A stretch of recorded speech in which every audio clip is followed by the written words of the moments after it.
আচ্ছা, সবশেষে যখন আমরা চিতায় যাই, সেই চিতায় দাবি করছে তোমরা যে যাই বলো, অগ্নি বলছে দেহটা আমার, আমিই ওকে আত্মসাৎ করব।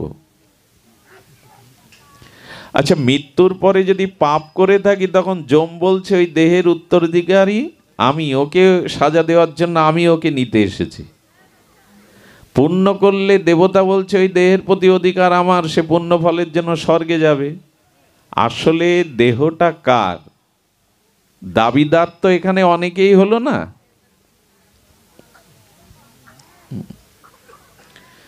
তো পিতা পুত্র, পিতা মাতা, অন্নদাতা, শৃগাল কুকুর অগ্নি মৃত্যুর পরে পাপীর দেহটাকে সাজা দেওয়ার জন্য যম কবলিত করে। দেহটা কার? এই যে মনুষ্য দেহ, এই যে মানব দেহ, এই দেহটার দাবিদার অনেকেই।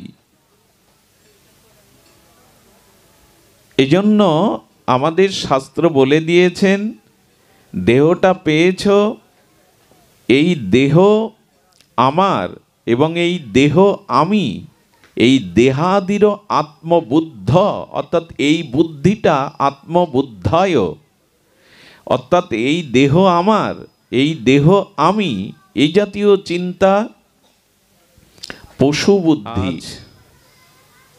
ভগবানের দিব্য নাম রূপ লীলা কথা শ্রবণ কীর্তনে ভাগবতীয় কথার পূর্বে অস্মাদীয় পরমারাধ্য শ্রী শিল গুরুপাদ পদ্মে পরাধ্য কোটি দণ্ডবৎ প্রণতি। সমাগত ভক্তগণ, বৈষ্ণবজন, আচার্যজন, মহন্তজন, জ্ঞানীজন, শ্রদ্ধাশীলা দেবী মূর্তি কল্যাণিয়া মাতৃগণ, আপনাদের সকল ভক্তচরণে বারংবার দিন অতি দিনের সশ্রদ্ধ দণ্ডবৎ প্রণতি।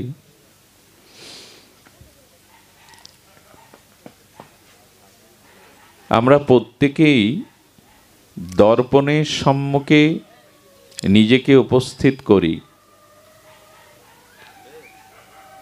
অর্থাৎ প্রত্যেকেই আরশি, দর্পণ বা আয়নার সামনে আমরা নিজেকে উপস্থাপন করি। দর্পণে আমার মুখমণ্ডলে যদি কোনো দাগ থেকে থাকে, ধুলা লেগে যায়, দর্পণ সেটি দেখিয়ে দেয়। আমার সৌন্দর্য বা অসৌন্দর্য দর্পণে প্রতিফলিত হয়। মানুষ দর্পণের মাঝে নিজের সুন্দর অসুন্দরতা সে দেখতে পায়, কিন্তু সমস্যা হলো একটি, মানুষ সবসময় দর্পণের ধুলাগুলো মোছে, কিন্তু নিজের জীবনে যে দোষ ত্রুটি অসুন্দরতা সেটা মুছতে চায় না। দর্পণে ধুলা জমলেই দেখবেন আমরা ওটা মার্জন করি, করি কি না? আয়নায় ধুলা পড়লে, কিন্তু যে আয়নাতে আমি আমার অসুন্দরগুলো দেখতে পাই, সেগুলি কি দর্পণের মতো করে আমি পরিমার্জন করি?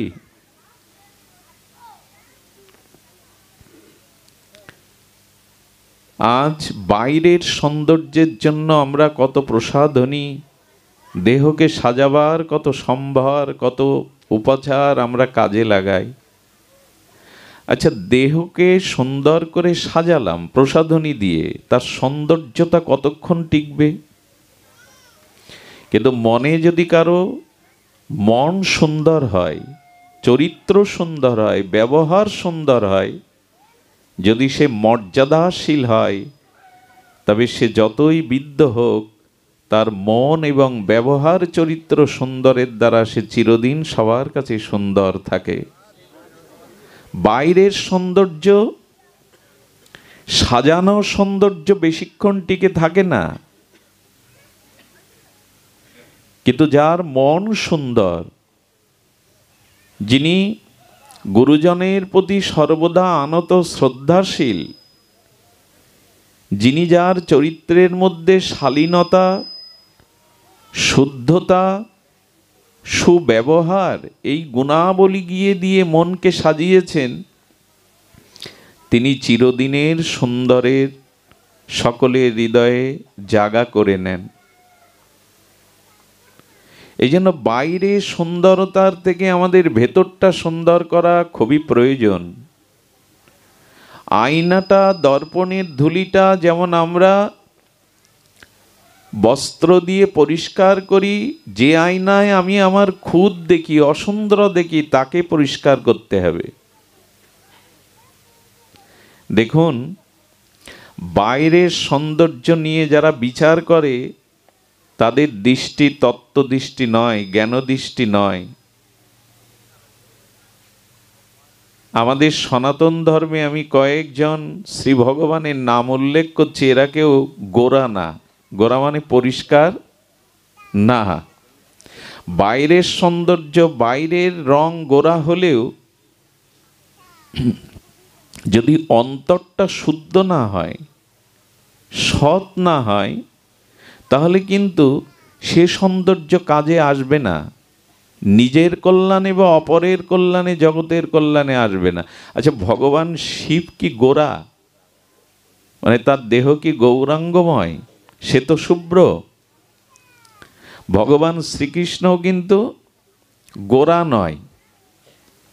ভগবান রামচন্দ্রের গায়ের রং শ্যামল, তিনিও গোরা বা পরিষ্কার নন। এদের বাদ দিলে সনাতন ধর্মের অস্তিত্ব থাকবে?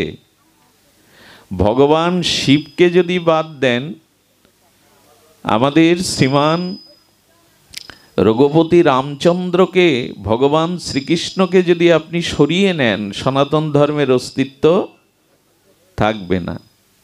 এই জন্য বাইরের সৌন্দর্য নয়।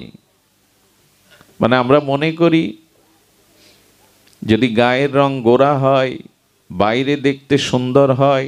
এখন তো এই বাহ্যিক সৌন্দর্যের পূজারী আমরা, ভেতরের সৌন্দর্যতা প্রায়শ আমরা বিচার করি না।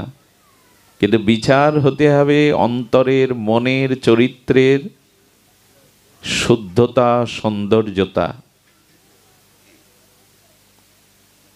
এই জন্য শাস্ত্রে বলছেন নিজেকে, ভেতরটাকেই সুন্দর করো। এই অন্তর সুন্দর করার জন্য সাধু বাণী, ভাগবত বাণী, শ্রীমুখ বাণী, গুরুমুখ বাণী, সন্ত বাণী, সাধু বাণী, শাস্ত্রের বাণী শুনতে হবে। কারণ ভাগবত হলো আমাদের অন্তর দর্পণ, আমাদেরকে জানিয়ে দেয়, চিনিয়ে দেয় আমি কোন অবস্থানে আছি, আমি কেমন। ভাগবতও একটি দর্পণ, বিবেকরূপ দর্পণ। তা আসুন সেই ভাগবত দর্পণে আমরা আমাদেরকে আজকে বিবেক দিয়ে, বিচার দিয়ে দেখি যে আমরা কতটা সুন্দর হতে পেরেছি। আমাদের ভেতরটা, মনটাকে কে কত নির্মল করতে পেরেছি, শুদ্ধ করতে পেরেছি। বাইরের প্রসাধনী দিয়ে, বস্ত্র দিয়ে না সাজিয়ে অন্তরটা কতটা সাজিয়েছি, এটা আজ আমরা দেখব। তো দেহ সম্পর্কে শাস্ত্রে একটু অদ্ভুত কথা বলেছেন। আপনার আমার এই শরীরটা, দেহটা কার? আপনার আমার এই যে শরীর, রক্ত মাংসের পিণ্ড, এই দেহটার সত্ত্বাধিকারী, অধিকার কার এই দেহের? এ দেবে, দেহটা দাবি করতে পারে কে? তো সেখানে বলছেন দেহ কিম অন্ন ধাতংস নিযুক্তং স্মাতুরেব বা। দেখুন, মা যদি মনে করে আমি সন্তানকে গর্ভে ধারণ করেছি, পালন পোষণ করেছি, দেহটা আমার, ওই দেহের অধিকার আমার। আচ্ছা, তখন আবার পিতা দাবি করছে আমার ঔরস ছাড়া, আমার পিতৃসত্তা ছাড়া ওর দেহ তৈরি হতো না, দেহটা আমার। আচ্ছা, জগতে পিতামাতা মারা গেলে অনাথ শিশুকে যারা অন্ন দিয়ে প্রতিপালন করে, অন্নদাতা, ওনাদেরকে বসতে দিন, দূর থেকে আসছে একটু জায়গা। বাবা বসতে দাও, ভক্তদের বসতে দাও। এখানে আছে তো যিনি অন্নদাতা, তিনি দাবি করছেন যে না, আমি প্রতিপালন করেছি, অন্নদাতা আমার ওই দেহের অধিকার।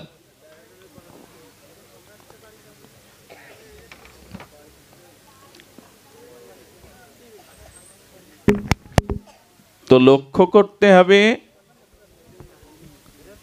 যে আমার এই দেহটা যে আমার দাবি করছি, দেহটার কতজন দাবিদার লক্ষ্য করুন।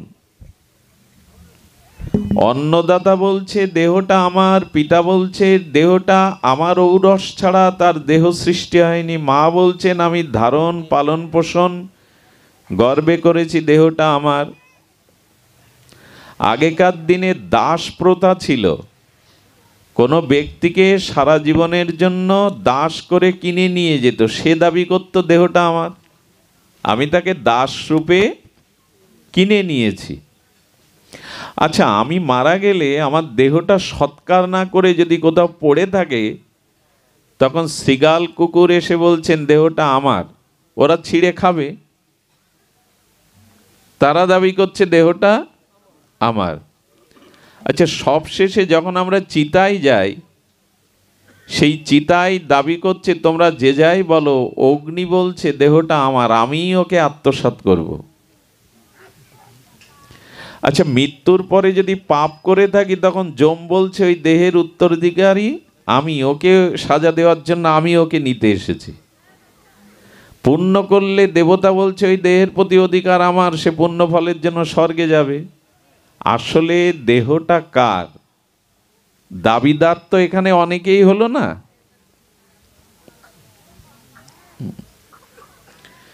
তো পিতা পুত্র, পিতা মাতা, অন্নদাতা, শৃগাল কুকুর অগ্নি মৃত্যুর পরে পাপীর দেহটাকে সাজা দেওয়ার জন্য যম কবলিত করে। দেহটা কার? এই যে মনুষ্য দেহ, এই যে মানব দেহ, এই দেহটার দাবিদার অনেকেই। এজন্য আমাদের শাস্ত্র বলে দিয়েছেন, দেহটা পেয়েছ, এই দেহ আমার এবং এই দেহ আমি, এই দেহাদির আত্মবুদ্ধ, অর্থাৎ এই বুদ্ধিটা আত্মবুদ্ধায়, অর্থাৎ এই দেহ আমার, এই দেহ আমি, এই জাতীয় চিন্তা পশু বুদ্ধি, এই জাতীয় চিন্তা পতন বুদ্ধি। এই দেহটাকে শুধুমাত্র আমরা পেয়েছি প্রপঞ্চ থেকে কুড়িয়ে পিতামাতা অন্নদাতা বলি, আর আমাদের এই দেহটা পাওয়া হয়েছে ভজনের জন্য, নিজের কল্যাণ করার জন্য, নিজের উদ্ধার করার জন্য। দেহের অংশীদার দাবিদার অনেকেই থাকতে পারে, কিন্তু এই দেহটা শুধু তাদের জন্য না, দেহটা প্রাপ্ত হয়েছি নিজের উদ্ধার, নিজের কল্যাণ করার জন্য। এই দুর্লভ মনুষ্য জন্ম একমাত্র উদ্দেশ্য হলো মনুষ্য জন্মের সার্থকতা, ভগবৎ প্রাপ্তি, ঈশ্বর প্রাপ্তি। এই দিকটা আজ আমরা সাজাতে পারছি না।